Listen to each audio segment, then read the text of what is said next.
Little Frog and the Scary Autumn Thing. Frogs love green. Green water, green lily pads, green leaves, green.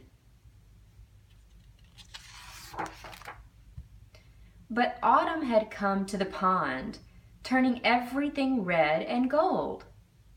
To Little Frog, red and gold were scary. They were the colors of hot sun and cold blood. She sat on a green lily pad and contemplated the trees. Half of them were now yellow. 2 of them were orange. 1 was bright red. All the rest were still green, sort of. She had never seen such a thing before. Well, she was only a little frog, and it was her first fall. Little Frog shuddered. Mama Frog jumped up next to her, which made the lily pads sway. Little Frog usually loved such swaying, but she was still shuddering, so the lily pad shuddered too. "Be brave, Little Frog," said Mama Frog. "Most things that are scary are only just new. You need to see what they're all about. Listen to their voices. Once you know them, they aren't scary anymore."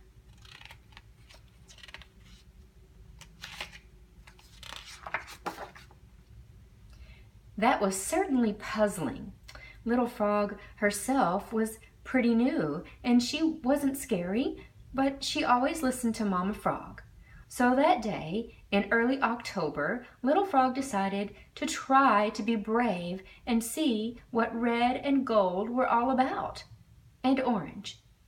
She hopped back into the water, the dark green water, and began to swim.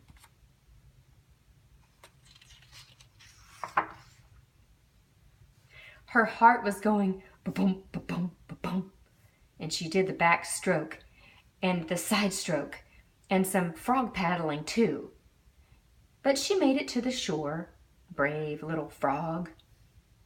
She stuck one toe onto the brown dirt. After green, Little Frog loved brown the best. Brown is soft and comfortable and familiar.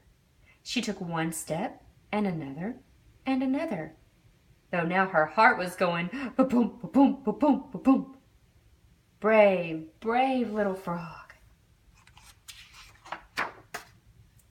Then Little Frog hopped a bit down the twisty path going toward the wood that was so full of red and gold and orange. She wasn't sure about orange. Brave, brave, brave Little Frog. See, there she goes. She's right there. Suddenly, a wind whooshed through the trees. Leaves began to rain down. Red leaves, yellow leaves, orange leaves, scary leaves in scary colors, making a scratchy, scratchy noise.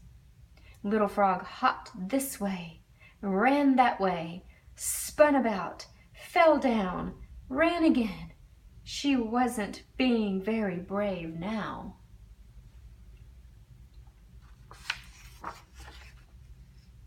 By the time she stopped hopping, running, spinning, and falling down, Little Frog was lost. Horribly, miserably, totally lost. Besides, her right leg hurt. There was a little red scrape on her knee and a spot of red blood. She shuddered again. Suddenly, she wasn't so sure about red. It was dark in the woods except for those patches of red and gold and orange and purple as well. She was absolutely not sure about purple.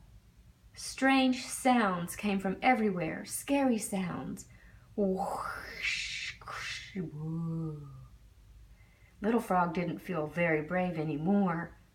All she felt was scared.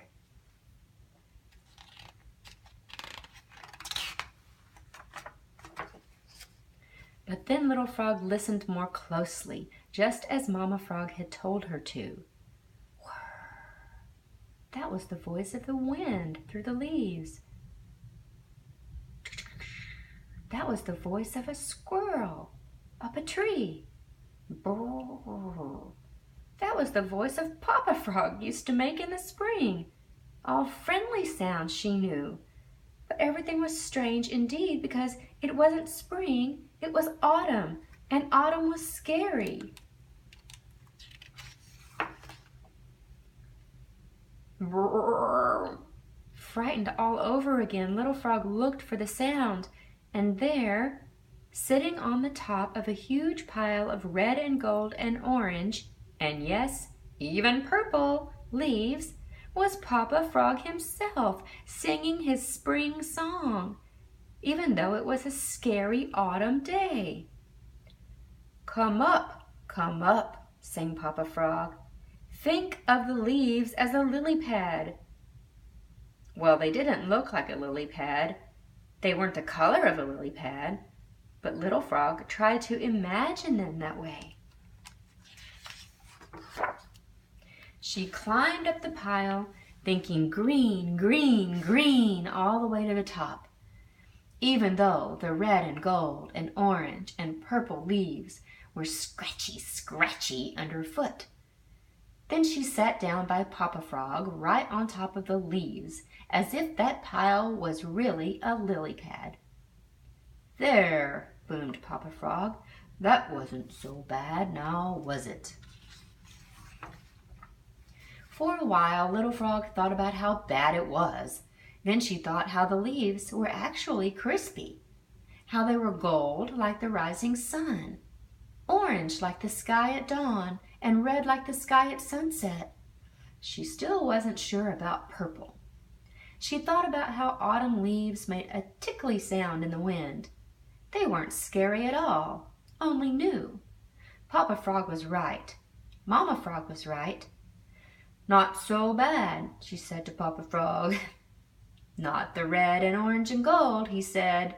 She noticed he didn't mention purple.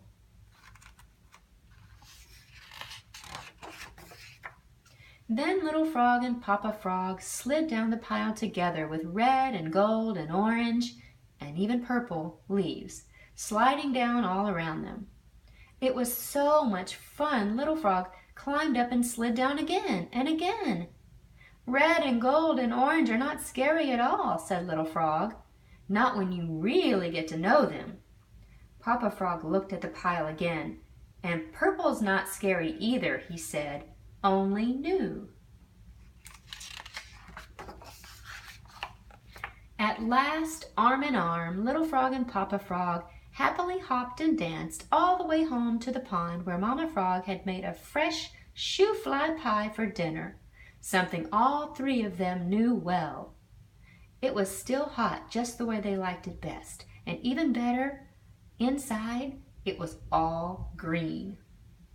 The end.